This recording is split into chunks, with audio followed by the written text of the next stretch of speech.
Thanks to our friends at The Motley Fool for sponsoring this video.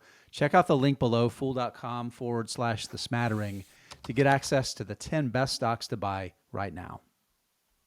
Shares of Pinterest have been a real disappointment this year. To date, through middle of February, the NASDAQ is up 14%. S&P 500 is up almost 8%.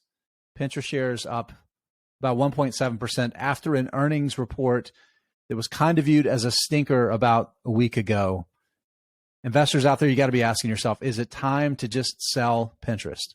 This is The Smattering. I'm Jason Hall. I got Jeff Santoro here with me, and we are going to talk about just that. Hey, Jeff. Hey, man. Yeah, it was not the best quarter to be a Pinterest shareholder.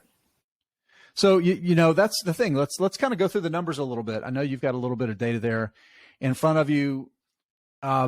Good thing is we saw another quarter of active users are up, but it was only up 4%. And it was flat in the US and North America, right? Which is the money maker.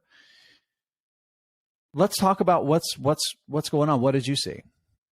Well, the first thing that jumped out to me was, yes, the MAUs were up 4% globally, but revenue, year-over-year revenue growth continues to disappoint, right? So I counted, and this was the 7th straight quarter that their year-over-year revenue growth actually declined, right? Not growing, but it's grown slower every single quarter for almost 2 years. And at the same time, they're spending more of their, a larger percentage of the revenue on sales and marketing. So I'm trying to figure out how they're viewing the return on that investment, right? If they're spending all this extra money, you would think to acquire users and things like that, why aren't we seeing better top line numbers? Yeah, another thing, the users that it's acquiring, where that growth, I guess you could say it's good that it's at least stabilized in North America. That's a positive. It's not a great positive, but it's something.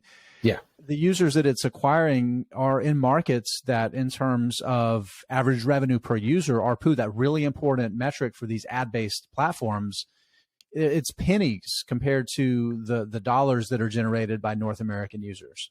Right. Like it was really stark in this quarter where the rest of world part of their, that segment is growing really, really strong, but that's 4% of revenue, right? And that's kind of been the story for the past several quarters, where the parts of their business that grow the strongest are the parts that bring in the least amount of revenue.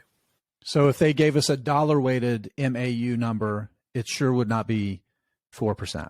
Correct. Now, there's a positive, though. Yeah. The company reported a profit. It was profitable in the quarter. Yeah, and they haven't done that in a while. So that was the first time since 2021 that they actually had a profitable quarter. So here's what it comes back to for me, and I think you and I share a little bit of a similar view here. I don't think we've been holding. So we've got a new CEO that was announced. It's been a while back now. It's been sometime middle of last year. The new CEO came in. And the idea, and when he came in, there was a bit of a change in the thesis here from just focusing on the ad-based platform that most other social sites focused on, and start leveraging the potential value of Pinterest as an e-commerce platform. So my question for you is, did this quarter, we're still too early in this transition to really get information, right? So are we jumping the gun here? Yeah, so I'm holding and waiting and seeing. So the founder CEO stepped down. They brought in someone, Bill Reddy, who had a background in e-commerce, and the shift was going to be, people come here looking for inspiration. So once they find it, let's make it easy for them to buy the thing that inspired them. And that's not something that's going to happen overnight. And they talk a lot about it on their earnings calls, and it's a focus of the company. I think you're going to see the ad business still play a large role. Now, right now is not a great time for advertisers. So that's something also to think about. Like, we're seeing these not great results in a time when ad spending isn't the best it's ever been. But you would think over time, like, that will recover. And if they can simultaneously figure out a way to make Pinterest more shoppable. Now, will people do that? Is that why they want to come to Pinterest? That's what we're going to have to wait and see.